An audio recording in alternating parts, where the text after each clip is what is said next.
At Wiluna Remote Community School, our teachers are supported to help our students shine as multilingual learners and leaders of tomorrow. When you come to Wiluna, you become part of a community and you have a responsibility to contribute to the well-being of that community. We're teachers and we're an important part of the whole fabric of what happens here in Wiluna, so enjoy it, be a part of it, be visible. Smile and get to know people, because once you do, that's when the real joy happens and that's when the magic can happen in the classroom. Because it's about relationships, and relationships are everything.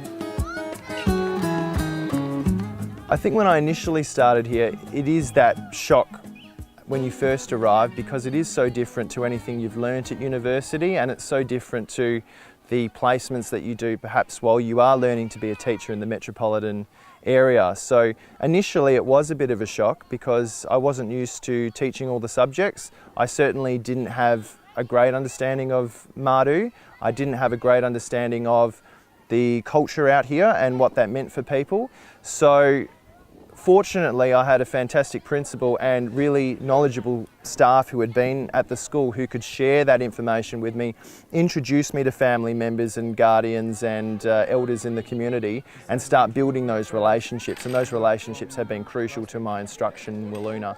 Without those relationships, it just doesn't work. And the students can see you making that effort to understand them, understand their ways, make connections in the community. And I think that's really powerful when you have those connections. Well, when the new teachers come here, we just welcome them into school and tell them and show them around. Then we'll just go and look for older people to take them at bush to show them what they do at there.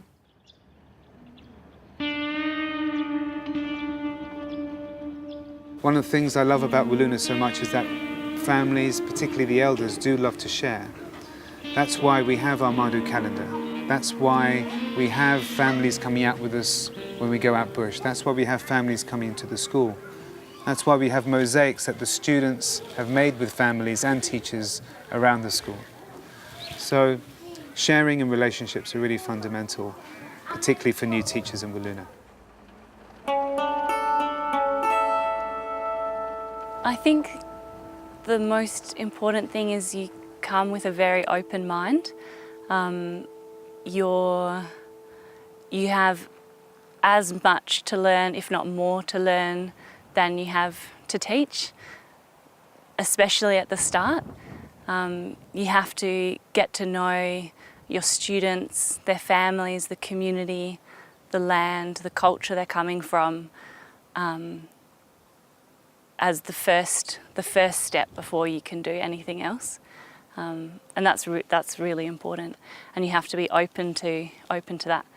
And I guess thinking of it as a new culture, almost like when you go overseas, you expect something very different, and it is really different. Good morning, Master. Good morning, everyone. Really, it's a whole different experience to teaching.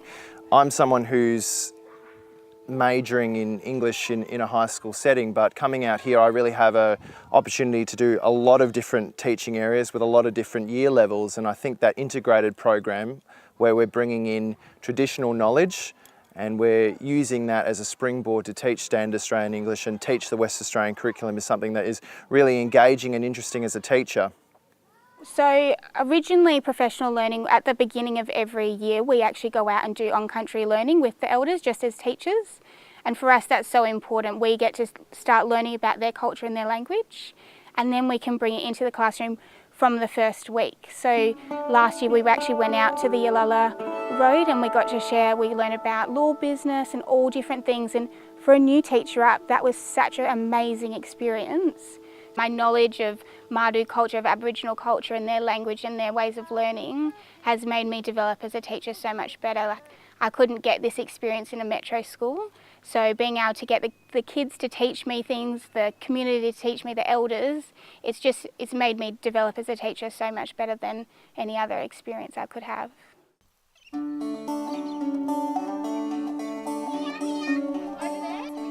I think the opportunities that you have in remote schools are just fantastic. You're doing something that is completely different to what you'd expect in the metro area.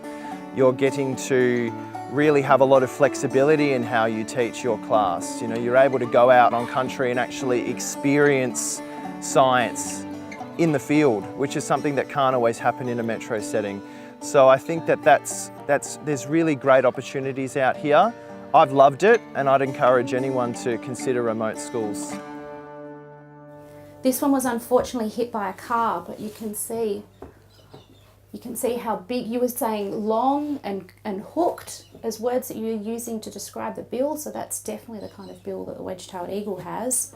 It's sharp. And sharp. Yeah. Does anyone want to feel that? Yeah, come and have a feel. You have a feel of the bill. It's pretty sharp. You know why it's gotta have that sharp front there? Because so you can rip his meat apart. I think for students anywhere, their engagement comes from seeing themselves reflected in the content and from building on their knowledge into new knowledge. And that's especially important in remote schools, to be aware of that and to be aware of the cultural schema that your students are coming from, because oftentimes the curriculum isn't coming from the same place as your students.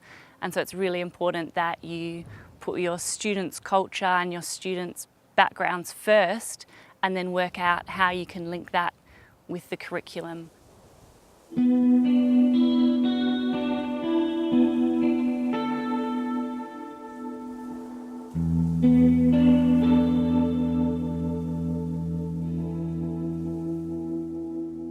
Jalimba. Okay, so Jalimba is T J A L I N Y P A. And that means sharp.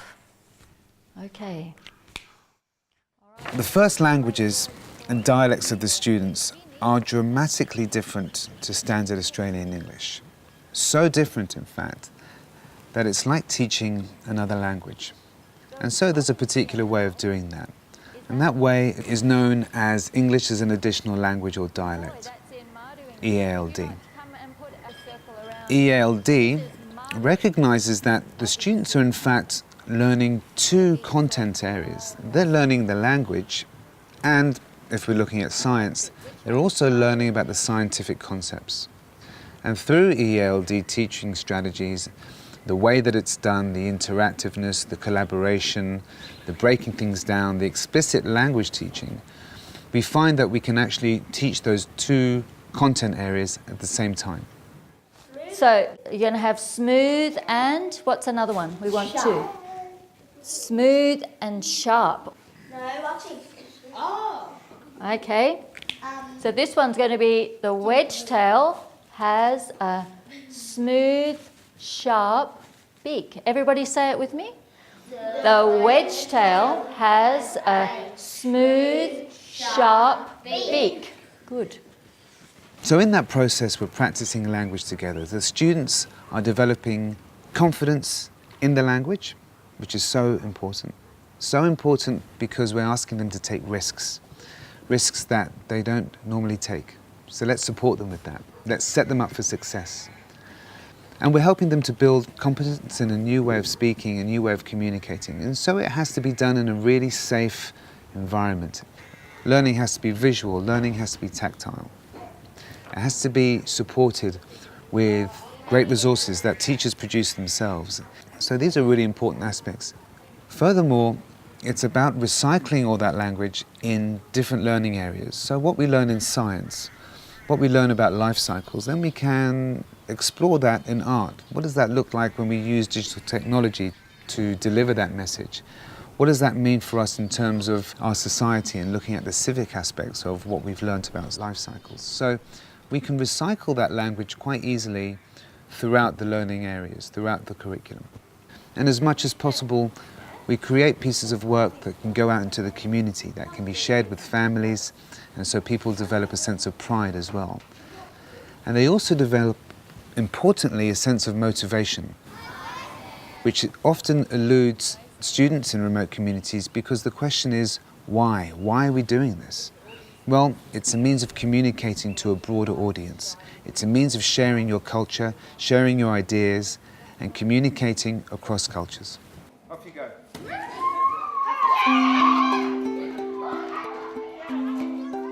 We want our students to have choices and agency in their life, to be able to walk in two cultures, walk in strong in their own culture and be able to code switch into other cultures as well, and have the choice to be able to do that if they want to, when they want to.